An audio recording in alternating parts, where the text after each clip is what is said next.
Are you worried about blowing up your options trading account? Yeah, you should be. It's really easy to do if you aren't careful. So here are some tips to help you avoid that miserable fate. Tip number 1, start with simple strategies.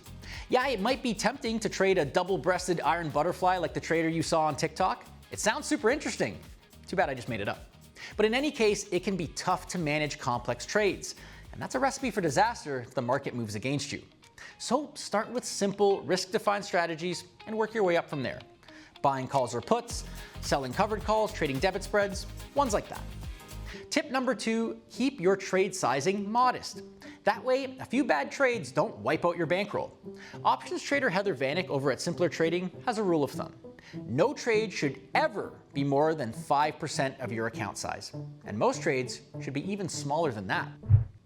You don't want to have a ton of positions all at once, because usually what happens is when a couple go sideways, they all go sideways.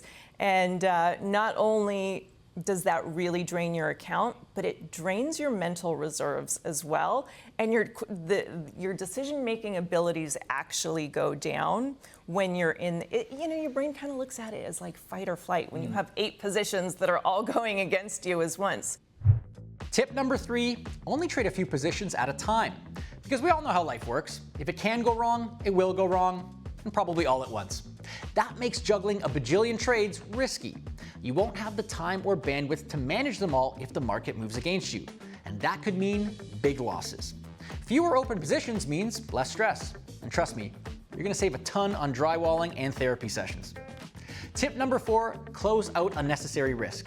Options trading, it's all about risk versus reward, and that dynamic can change over the life of a trade. So it's often best to close out a trade once you've captured most of the upside. Because even small risks you leave on the table, they could come back to bite you. I was short a lot of puts that were expiring. They were going to expire in another couple of weeks. So they were zero bid at a nickel, right? No value. And so in that instance, I chose to not close them. As fate would have it, that stock ended up going down quite a bit. I want to say it was around 25 or 30%. I ended up losing, I want to say it was like $200,000. If you close that risk and it's not there anymore when one of these crazy unexpected things does happen, well, then you don't have a problem. Yikes, that sucks. I'd be applying for witness protection if my wife found out I lost 200K trading options. But hey, let's not dwell on that. Tip number 5, match your strategy to the moment. Some option strategies simply don't work as well under certain market conditions. So don't do the options trading equivalent of hammering a square peg into a round hole. That cash secured put selling you love to do in a bull market could put you in the poorhouse in a bear market. Mind the market trends and pick a suitable strategy. Check out a stock's implied volatility to help you pick your spots. It's a gauge of how much the stock is expected to move in the near future. If implied volatility is on the higher side of both its recent range and the stock's realized volatility, it could be a great time to sell options.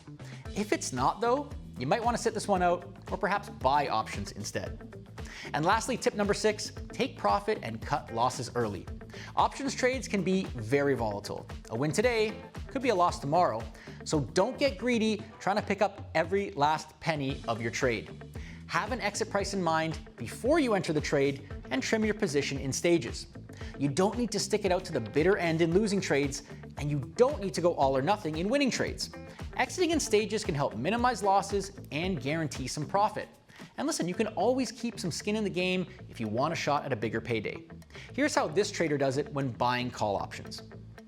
20 to 40% has always worked out for me since I've become a trader, and I've been like just trying to hammer this discipline into me where if it's a 20 or 40% profit, I'm taking that profit and I'll leave a runner. And what a runner is you just leave a couple contracts just to kind of see how far the stock or your trade can go. And honestly, sometimes I've trimmed the position at 20 to 40%. I've left the runner, I'll come back and it'll be up 100%. Sometimes it doesn't work out, but 9 times out of 10, I've noticed that when you have a big breakout, it's better to just take profits, leave a runner, and then hope for the best. So there's our short list to help you keep your options account intact. Are there any big ones you think we missed? Let us know in the comments. And if you want to hone your trading skills, consider opening a practice account on TD Active Trader. Plus, check out TD Direct Investing on YouTube, Facebook, and Instagram for more options trading tips.